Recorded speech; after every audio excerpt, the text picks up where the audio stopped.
morning po sa ating lahat mga ma'am sir. Dito po tayo sa Quiapo, Nueva Ecija.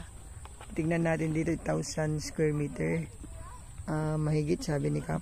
So mula doon lagpas ng mangga ang property natin.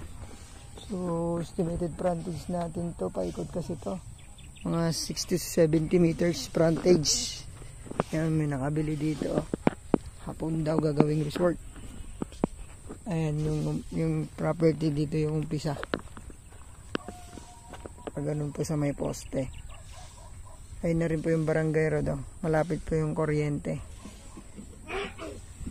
Gawa ng sariling kuryente. So ito po yung daan. Parang right of way. Ito medyo mababa po ito. Tapos dyan medyo mataas. Pero sa kalsada, mas mataas tong kalsada kaysa sa property. Pero hindi naman binabaha dito na Kap. Ayan, may tingnan yung bundok ng Balungaw yan Kap. Balungaw? Ay, kuya po. Ito, napakahaba din ng frontage nito hanggang mula doon. Tapos hanggang doon yung proper na natin. Pwedeng residential to. Pwedeng magpatay ng bahay dito. Malapit ang kuryente. Yung internet, parang wala pa. Tingnan ko po na mamaya sa labas. Ayan, ganito yung right of way nila. So, medyo ganito pag tag-ulan.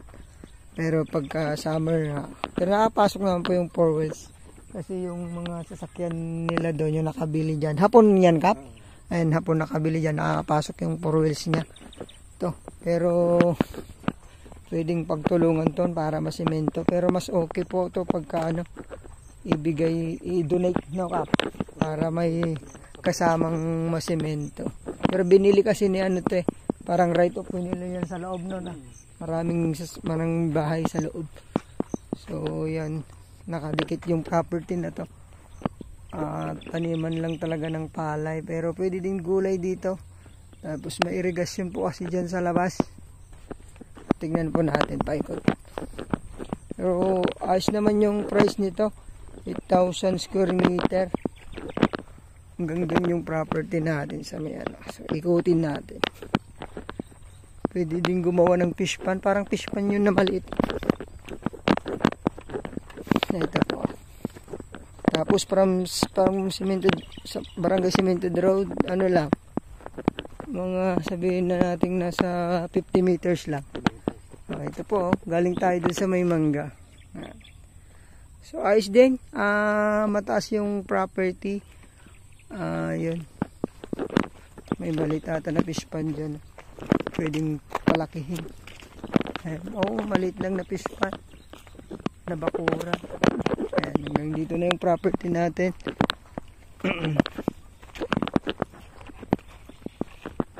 From Provincial Road to Nueva Ecija to Pangasinan Road na wala pang 1 kilometro. Ito na po yung end ng property.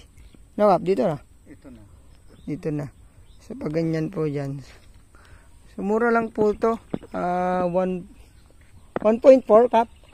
1.4 asking price. Sagot pa niya po yung Gintax saka agent niya.